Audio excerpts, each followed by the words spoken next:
माता पिता हमेशा पूरा प्रयास करते हैं कि हमारे बच्चे बहुत अच्छा जीवन जिए और वो खुशियों के साथ रहें।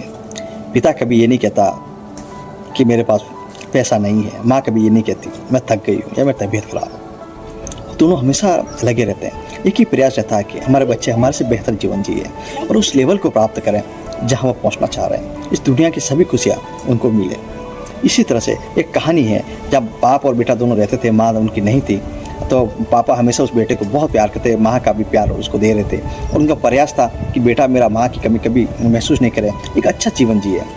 बच्चा भी बहुत ही टैलेंट था, पढ़ने में जीनियस था। तो एक दिन दोनों ऐसे बैठे हुए थे, बेटे ने कहा कि पापा मैं इस बार कॉलेज ड्रॉप करूँगा और मुझे आप क्या गिफ्ट देंगे। तो पापा ने बोला बेटा तू जो चाहे वो ले लेना। बेटे ने कहा पापा है ना इस बार मुझे एक लग्जरी गाड़ी गिफ्ट करना जो अभी लॉन्च हुई है। तो पापा ने कहा ओके बेटा। हुआ कुछ ऐसे ही दोस्तों, बेटे ने बहुत पढ़ाई करी और जब रिजल्ट आया तो बेटे ने कॉलेज टॉप कर दिया। जब बेटा कॉलेज में ही था तो पापा को फ़ोन किया, पापा मैं आ ही रहा हूँ, मैंने कॉलेज टॉप कर दिया। पापा भी बहुत खुश हो गए और दोनों बहुत ज़्यादा खुश थे। तो उन्होंने कहा पापा मैं आ रहा हूँ तो आप मेरे लिए जो आप प्रॉमिस के अनुसार जो गाड़ी गिफ्ट की है उस गाड़ी को बुक करा दो और उसी गाड़ी में बैठ के मैं अपन दोनों आते हैं। तो ठीक है।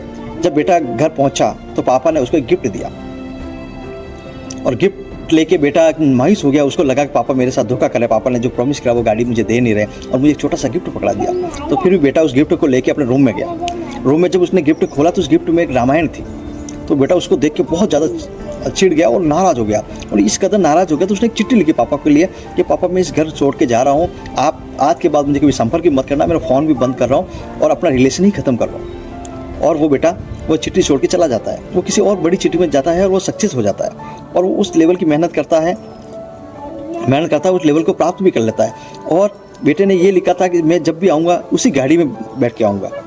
तो बेटे ने उस लेवल प्राप्त करके अपनी स्किल डेवलप करके और वो गाड़ी भी प्राप्त कर ली। जब बेटा गाड़ी चलाता है और थोड़े दिन बाद उसको याद आता है कि यार मैंने कैसे एक छोटी चीज़ के लिए मैंने अपने पापा से रिलेशन ख़राब कर लिया। जब उसको याद आती है अपने पापा को और अपना पश्चाताप होता है कि मैंने बहुत गलत करा, तब वो अपने पापा को फ़ोन लगाता है और पापा को बोलता है, जैसे फ़ोन लगाता है तो सामने से आवाज़ आती है कि सेठ जी तो 15 दिन पहले ही गुजर गए। जब बेटा इंट्रोडक्शन देता है कि मैं उनका बेटा हो तो वो कहते हैं छोटे सेठ जी आपके लिए हमेशा सेठ जी सोचते थे और बहुत ही याद करते थे और आपको बहुत मिस करते थे, हमेशा रोते थे। वो जब भी बेटे की याद आती थी तो वो रोते थे और कहते मेरा बेटा बहुत ही जीनियस बेटा है। सेठ कहते छोटे सेठ जी आपको ऐसा नहीं करना था। जब बेटा को ये पता पड़ा कि मेरे साथ मेरे पापा नहीं रहे इस दुनिया में तो बेटा दौड़ के आया, यानी कि वो जहाँ पे भी तो तुरंत घर पे पहुँचा। जब वो घर पहुँचा तो उसने देखा कि घर में एक पापा का फोटो लगा हुआ जिसमें माला चढ़ी हुई है। बेटा बहुत दुखी हुआ और बहुत रोया, लेकिन अब होना था क्या, कुछ नहीं।